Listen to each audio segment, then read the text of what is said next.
ஒரு நல்ல ப்ரொடியூசர், ஒரு சிறப்பான டைரக்டர். வணக்கம். நான் ரொம்ப மகிழ்ச்சியாக இருக்கிறேங்க. என்ன அப்படின்னு கேட்டிங்கன்னா, நேற்று தான் நானும் என்னுடைய மனைவியும் போய் தாய் கிழவி படம் பார்த்து வந்தோம். அதில் என்ன மகிழ்ச்சின்னு நீங்கள் கேட்கலாம். பாரதிராஜாவுக்கு பிறகு இந்த மண் வாசனையை தருவதற்கான ஆள் இல்லையோ அப்படிங்கிற ஒரு சின்ன கவலை என்ன பெரிய கவலை எனக்கும் என்னுடைய நண்பர் பத்மஸ்ரீ கமலஹாசன் அவர்களுக்கும் எப்போதும் உண்டு. அதுலேயும் இந்த ஒரு வாரமாங்க பல தடவை இப்போ நானும் அவரும் பேசுகிற போது அவர் தாய்க்கிளையை பற்றி குறிப்பிட்டுட்டே இருந்தாருங்க. அது அற்புதமான படங்க, பார்க்கணும், நீங்கள் என்ன பார்க்கலையான்னு கேட்டார். இல்லைங்க இன்னும் ரிலீஸ் ஆகலை, நான் ரிலீஸ் ஆனால் நான் மறுநாள் போய் பார்த்து வந்துடுவேன் அப்படின்னு சொல்லி அதே போல் பார்த்துட்டு நான் அவர்கிட்ட பேசிட்டேன். சிவகார்த்திகேயனுடைய தயாரிப்பில் இந்த படம் வெளிவந்திருக்குது. இந்த வெளியீடு செஞ்சுருக்கவங்க வந்து கல்பாத்தி அகரம் அவர்கள் வெளியீடு செஞ்சுருக்காங்க.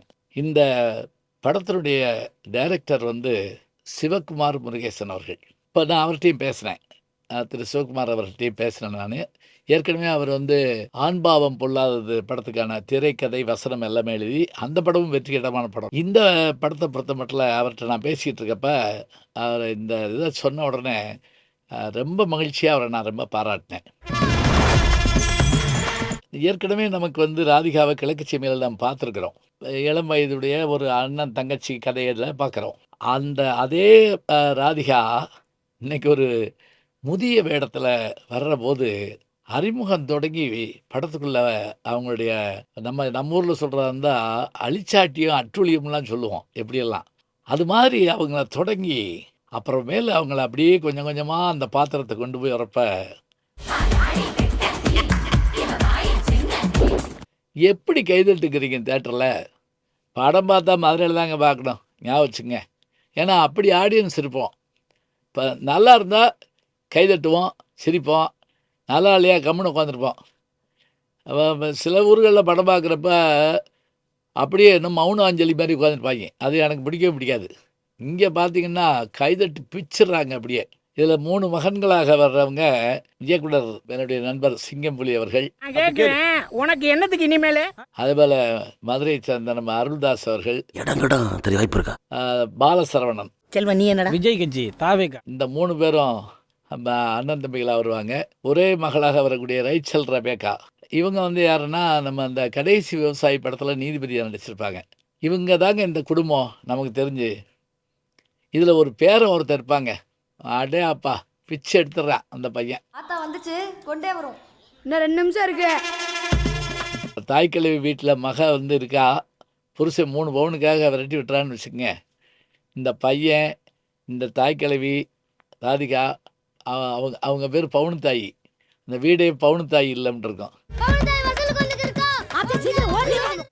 இதோட அந்த ஊருக்குள்ளே இருக்கக்கூடிய ஆளுகளுங்க. அதில் அந்த குடிகாரர் ஒருத்தர் நடிச்சிருப்பாருங்க, அடே அப்பா. நான் எங்கள் ஊரில் இப்படி ஆள் இன்னும் பார்த்துட்டு இருக்கிறேன். என்னென்னா சிறு பிள்ளையில் பார்த்த அத்தனை விஷயங்கள் இருக்குது. நான் என்னுடைய புத்தகத்தில் கூட எழுதியிருக்கிறேன். அவர் அந்த கருப்பசாமிகிட்ட பேசுகிற ஸ்டைல் இருக்கு பாருங்க.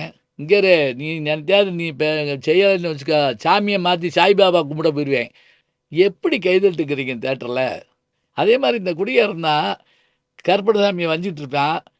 ஆனால் ஒரு வேலை கொடுத்த உடனே அவன் எப்படி உயிரை கொடுத்து பார்ப்பாங்கிற விஷயம் அந்த படம் முழுக்க வருதுங்க. ரொம்ப அருமையான ஒரு விஷயம் அது. அதை பார்க்க அருமை. அடுத்து என்னன்னா முனிஷ்காந்த். எனக்கு தெரிஞ்சு இவர் தான் கதாநாயகன்னு நினைக்கிறேன்.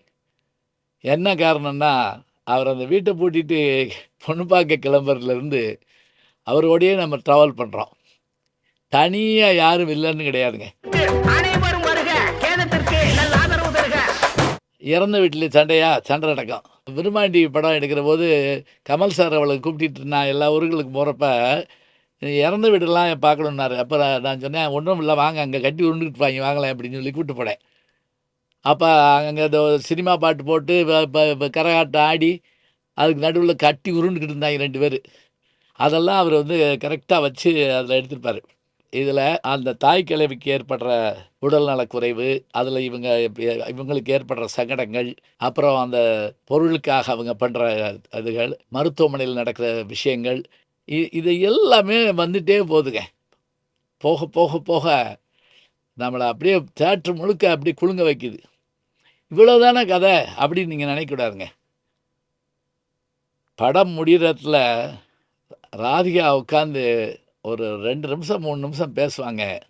அந்த பேசுகிற இடம் இருக்கு பாருங்க, கண்கலங்கி கை தட்டுறாங்க பெண்கள். பெண்கள் கூட்டம் தாங்க அதிகம். படம் எப்படி இருந்துச்சு? தலையில கை வச்சுக்க, அப்பதான் ட்ரெண்டாவ.